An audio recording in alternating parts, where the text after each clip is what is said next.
പത്തനംതിട്ട കടമ്മനിട്ടയിൽ ലിഫ്റ്റിൽ തല കുടുങ്ങി വയോധികൻ മരിച്ചു. 75 വയസ്സുള്ള മാത്തുക്കുട്ടിയാണ് മരിച്ചത്. വീടിന് മുൻവശത്ത് നിന്ന് താഴ്ചയിലുള്ള റോഡിലേക്ക് ഇറങ്ങാൻ സ്ഥാപിച്ച ലിഫ്റ്റിനുള്ളിലാണ് അപകടമുണ്ടായത്.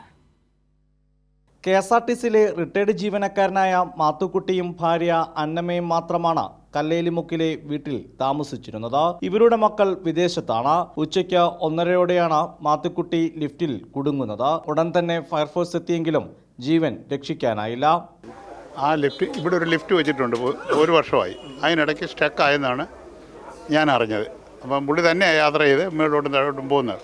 അപ്പം പുള്ളി തന്നെ ആയതുകൊണ്ട് ആർക്കും അറിയത്തില്ല ഇതിനകത്ത് എന്താ സംഭവിച്ചതെന്ന്. പിന്നെ പുള്ളിയെ കാണാഞ്ഞിട്ട് പുള്ളിക്കാരത്തി അന്വേഷിച്ചപ്പോഴായിരിക്കും കണ്ടു. റോഡിൽ നിന്ന് വളരെ ഉയരത്തിലാണ് വീട് സ്ഥിതി ചെയ്യുന്നത്. അതിനാലാണ് വീടിന്റെ മുൻവശത്ത് ലിഫ്റ്റ് സ്ഥാപിച്ചിരുന്നത്. സ്റ്റെപ്പ് കയറാൻ ബുദ്ധിമുട്ടുള്ളതുകൊണ്ട് കയറിപ്പാനെ കൊണ്ടുവേണ്ടി നിർമ്മിച്ചത്.